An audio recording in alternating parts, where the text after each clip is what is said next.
did you feel like your trouble came directly from your work?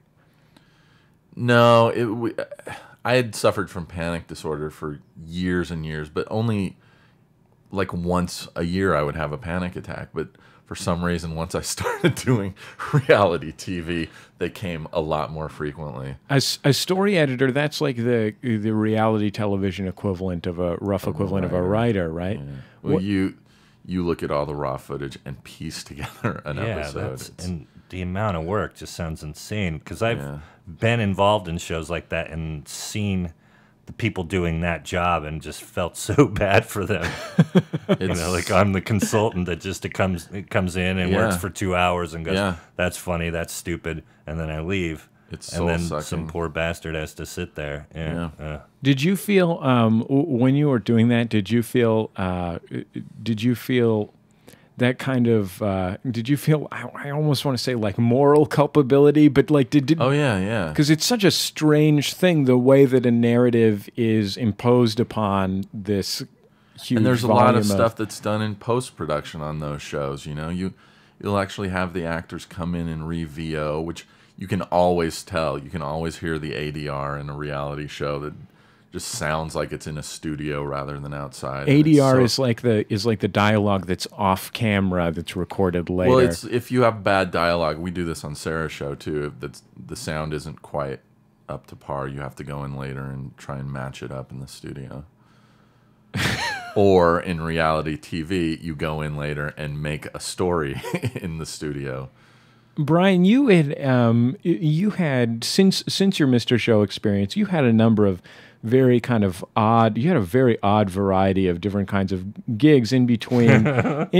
Your, I mean, you were working as a touring stand-up comedian, of course, the whole time. But you know, I mean, I was reading your Comedy Central bio, and your Comedy Central bio still pitches you as the guy who was on some episodes of Just Shoot Me and that's the really other old. Yeah, I have TV to change shows that. you. Well, I have a new special coming up, and I'm so lazy. They asked for a new bio, and I haven't given them one yet.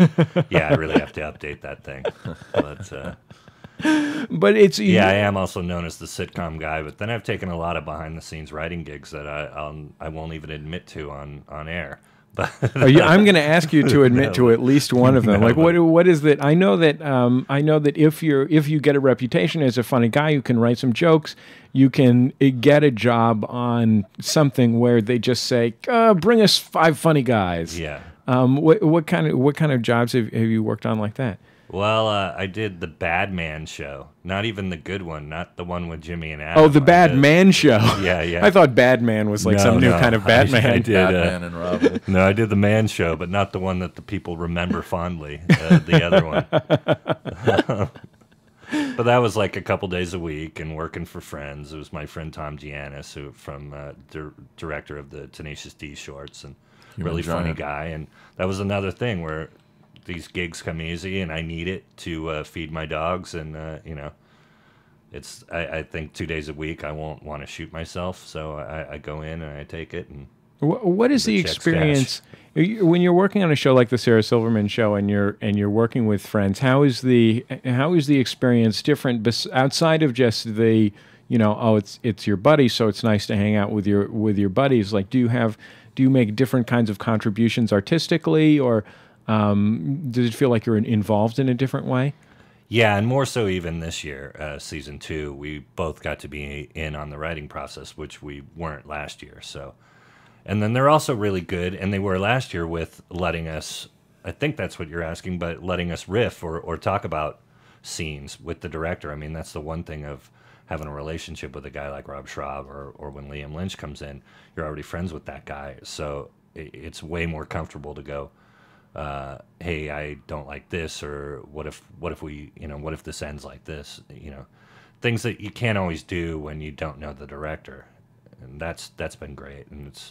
And they do seem like they welcome our opinion. I mean, Sarah knows we're funny. She's known us for years. All the writers know we're funny. So they are going to look to us, you know, and they'll even ask us, like, especially if it's something like this year, there was a D&D episode, and you know, so they know I actually play D&D, so they came to me and asked for help with that, you know. I think we may have talked about this when you were on the show to talk about your stand-up a year or two ago, Brian, but when you say that you do actually play D&D, you're talking in a contemporary time frame. Yes. Like a 2007. Do you still play regularly? Yeah, once a week, and we play the old school '80s second edition advanced D&D. Because there have been new D&Ds since then. Yeah, there have. Wasn't there like a new D&D very recently? Right. And we used the old book, and my dungeon master actually went on eBay and found all these old books. And the crazy thing is, one of them was his that he had gotten rid of about 10 or 15 years ago. Oh my God. That is crazy. Yeah. That's insane. He found like 7 books, and one of them was his. Did it like And have had his name written had inside? Had old character sheets inside, so he knew it was his. Wow. Character sheets he had left in there. That's insane. Isn't that nuts? That's totally crazy. Well, but now, Brian, you're a... And I play with other writers in comics. I'm outing Patton Oswalt right now, but I play with him every Wednesday. We've been playing together about, God, it seems like almost 5 years we've had a regular gig. Until at one point about 3 years ago, our DM got a girlfriend. And I swear to God, shut down Dungeons and Dragons for over a year. And then we were just jonesing to get back in the game. Every time I'd see the other guys I play with, Blaine Capatch also. He's our elf.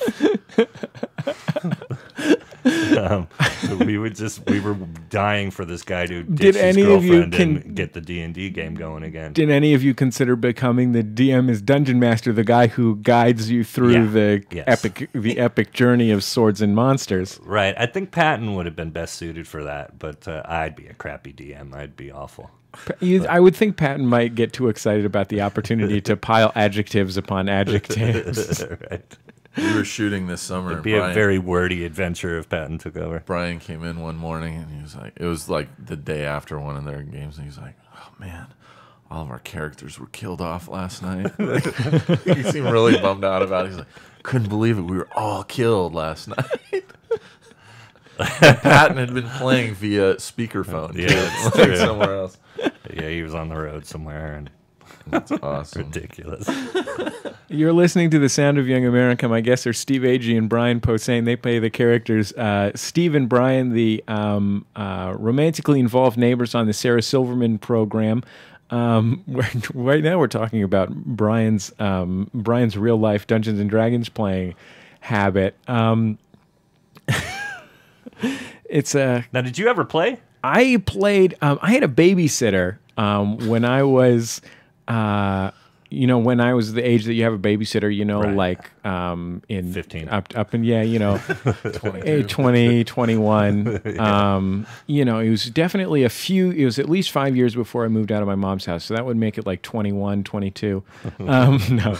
I did play a little bit, and then I played one where you got to make your own superheroes. I remember that my babysitter at one point switched. It was a big deal that he switched from playing Dungeons and Dragons to playing Warhammer, which I think is just similar to Dungeons and Dragons, but it's different in some way. I never played Warhammer. I think it's you use maps that are actually made, and I think the stories are more put together and less using your imagination, but I'm not sure. You're married. I know Patton's married these days. What do your respective wives think of this odd this My odd wife's habit? hilarious about it.